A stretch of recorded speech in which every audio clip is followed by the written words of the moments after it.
Sizlar bilan bugun Damas mashinamizni mana shunaqa suv purkagichni sistemasini polni almashtiramiz. Video davomida hammasini ko'rsatib boramiz. Videoni oxirigacha ko'rsangizlar 3 metr mana shunaqa shlanka и ikkita purkagich kerak bo'ladi. Mana shu ikkita dvorning nechi bo'lamiz? Bunga o'ng ключ kerak и mana shu atyorka minus kerak. Xohlasangizlar agar kimga bo'lsa agar uy sharoitida mana shunaqa klips tortadigan mana shu 4 ta knopkalarni olish uchun kerak bo'ladigan narsalar. Uy sharoitida qiladigan akalarimizga maslahat, bozorga borgan paytlaringiz mana shunaqa knopkalardan 4 dona olishlaringizni tavsiya qilaman. Sababi mana shu boshi sinib qolishi mumkin. O'zlaringizga har ehtimolga qarshi yana ora bo'lib yurmaysizlar. Mana shu shlanka bilan borgan paytga bir martaga shu narsalarni olsangizlar bo'ladi.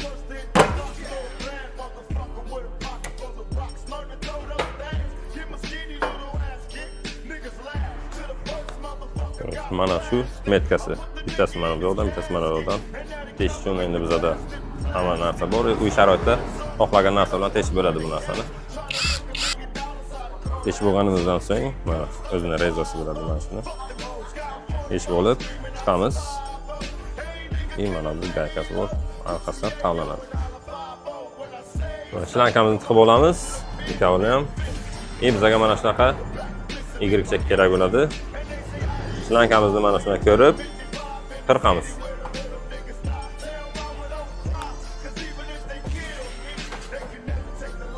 Mana buni qirqib olamiz. Slankamizni polni tiqib olamiz.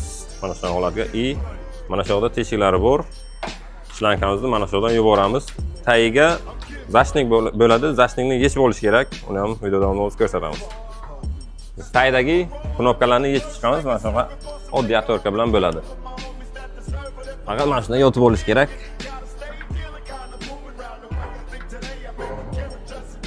Mana shu zashnikni yechib olamiz. Mana shunday knopkalar bo'ladi.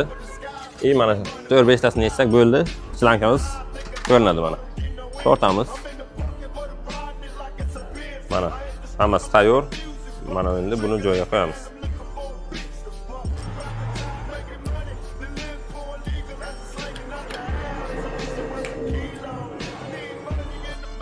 Mana shunaqa plastmassa xomutlar kerak bo'ladi bizga. Sababi mana shu shlanka tagdan ketadi и mana shuni qisib qo'yish uchun har qayerga tiqib chiqamiz. Mana shlankalarimizni qo'yib olamiz. Mana bu qisqichlarga qisib и mana shu yoqlarga qaytib joyga qo'yiladi knopkalari. Bo'ldi. Dalchi motor ichiga tushamiz. Shlankamiz mana shu yoqdan keladi mana. Tag bilan buni olamiz hozir. Mana tag bilan quradi. Mana shu boshlig'imiz bor.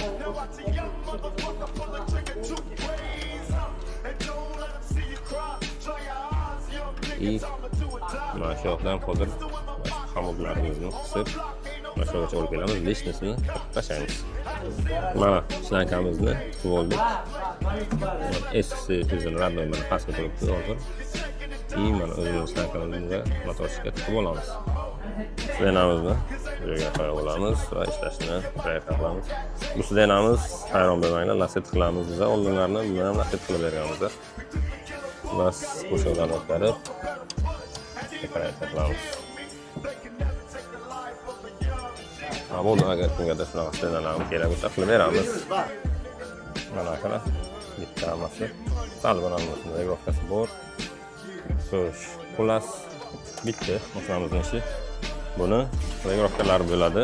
Mana shu yerda sal teparoqsa bizni ma'lumotlar ko'rsatamiz. Mana shu plastmassani sal qayirish kerak bo'ladi.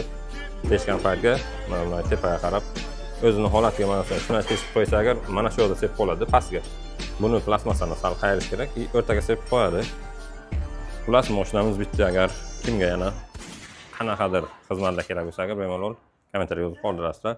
Videomiz manfaatli bo'lgan bo'lsa agar bitta like bo'lsa esdan chiqmasin, obuna bo'lib qo'yinglar. Sizlar uchun yangi kontentlarni chiqaraveramiz. E'tiborlaringiz uchun rahmat.